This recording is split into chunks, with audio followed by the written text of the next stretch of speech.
ತನ್ನ 13ನೇ ವಯಸ್ಸಿನಲ್ಲೇ ಕೆಲಸ ಹುಡುಕಿಕೊಂಡು ಮುಂಬೈಗೆ ತೆರಳಿ ಬಳಿಕ ಮನೆಯತ್ತ ಮುಖ ಮಾಡಿಯೂ ನೋಡದೆ ವ್ಯಕ್ತಿಯೊಬ್ಬರು ಇದೀಗ ಹಠಾತ್ ಊರಿಗೆ ಮರಳಿದ ಘಟನೆ ಬಂಟ್ವಾಳ ತಾಲೂಕಿನ ನರಿಕೊಂಬುವಿನಲ್ಲಿ ನಡೆದಿದೆ.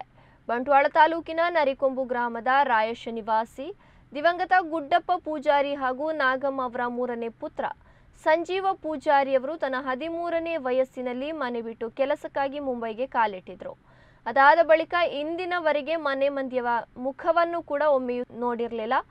ತಂದೆ ತಾಯಿಯ ಸುಖ ದುಃಖಗಳಲ್ಲಾಗಲಿ ಅಣ್ಣ ತಮ್ಮಂದಿರ ಗೌಜಿ ಗಮ್ಮತ್ತುಗಳಲ್ಲಾಗಲಿ ಭಾಗವಹಿಸಲು ಅವರು ಬಂದಿರಲಿಲ್ಲ.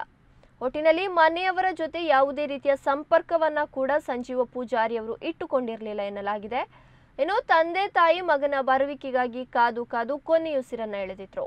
ಇದೀಗ ಸಂಜೀವ ಪೂಜಾರಿ ಅವರು ತಮ್ಮ ಕಿರಿಯ ಸಹೋದರ ಗಂಗಾಧರ ಪೂಜಾರಿ ಅವರ ಮನೆಗೆ ಬಂದಿದ್ದಾರೆ.